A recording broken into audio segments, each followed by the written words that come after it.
My brothers and sisters, there came a time, the second year after the hijrah of Muhammad sallallahu alayhi wasallam, wherein Ali ibn Abi Talib radiallahu anhu was married to the daughter of Muhammad sallallahu alayhi wasallam, known as Fatima binti Muhammad sallallahu alayhi wasallam.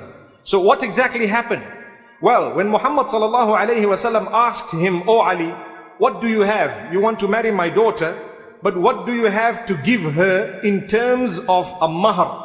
Now you and I would know that mahar is not a dowry in every sense of the meaning of the term dowry. It is a gift that is given from the groom to the bride. And that is something that Islam has stipulated in order for us to acknowledge the status of a woman and the fact that the male is primarily responsible for the upkeep or for looking after the women and for spending on them. May Allah subhanahu wa ta'ala make it easy for us. Primarily the man is supposed to be the breadwinner. May Allah subhanahu wa ta'ala grant us ease. So Muhammad sallallahu alayhi wa sallam knew that this man does not own a home, he's not a wealthy man, he doesn't have much, but he gave him his daughter. This is a lesson for us all. Today, when you want to get married, first thing you do is you ask the man, "What do you have? What type of a job do you have? What car do you drive? Do you have a house? How much is your salary? What figure do you have?" If not, we fight with the daughter and say, "Not this man. He's not good enough." Not realizing that our own fathers, and I'm sure those whom I'm speaking to today, our fathers or grandfathers, when they got married, they were much happier than we are. And they married those who had absolutely no house, no shoes sometime. They were just honest, upright, pious people. And they were people who, the fathers of the girls knew that this person is so honest and so responsible that he will look after my daughter, even if he doesn't have something right now. But he's a responsible man. So they let them get married. They were happier than those in our generation who look for money prior to you getting married. So how is it? You will only be married at the age of 40, my beloved brother, because that is when you will own a house. May Allah make it easy for us to look at the lesson of Ali ibn Abi Talib radiallahu anhu. He married the daughter of the greatest of all, Fatima binti Muhammad radiallahu anha.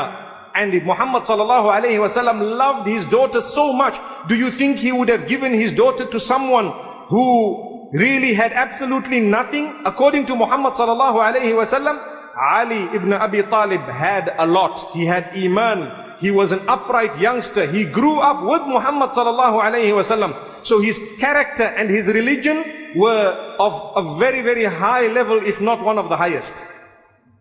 This is what is to be looked at to this day. إِذَا أَتَاكُمْ مَنْ تَرْضَوْنَ دِينَهُ وَخُلُقَهُ فَزَوِّجُوهُ. If someone comes to marry your daughter, they have good character and conduct and a high level of deen, let them get married. Subhanallah. Let them get married. From this we learn that those who choose to look at wealth and wealth alone and status in society and status alone, a lot of the times they doom their daughters into great depression. Yet they just want to save their names. That's why they got them married there. May Allah protect us. It's not always the case, but it is happening more often today than ever before. May Allah grant us the ability to seek guidelines from the messenger we claim to love so much. Here is he. This is what he did with Ali ibn Abi Talib. He says, "Oh Ali, what do you have?" He says, "I have nothing." He says, "Oh Ali, you have an armor.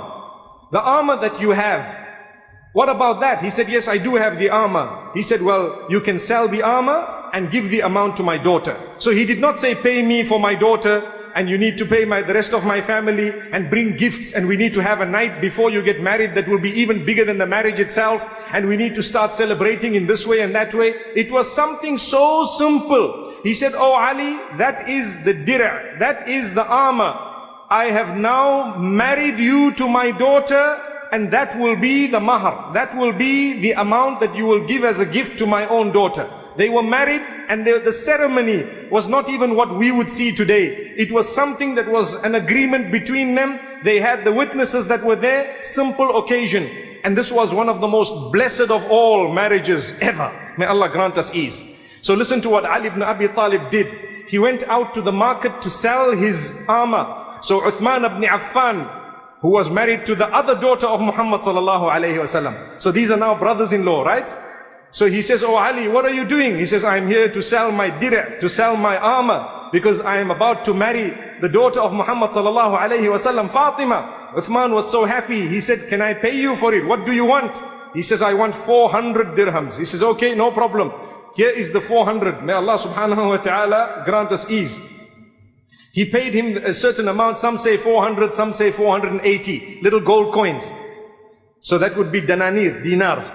So what happened is, he paid him the amount, and when he took the armor, and Ali ibn Abi Talib radiallahu anhu took the amount, Uthman ibn Affan calls him back and says, oh Ali, this is a gift from me to you. Here is an armor. You can have this. Subhanallah. So he went back with the armor and with the 400 as well. Subhanallah. And he went to give it, and he told Muhammad sallallahu alayhi wasallam about what Uthman ibn Affan had done.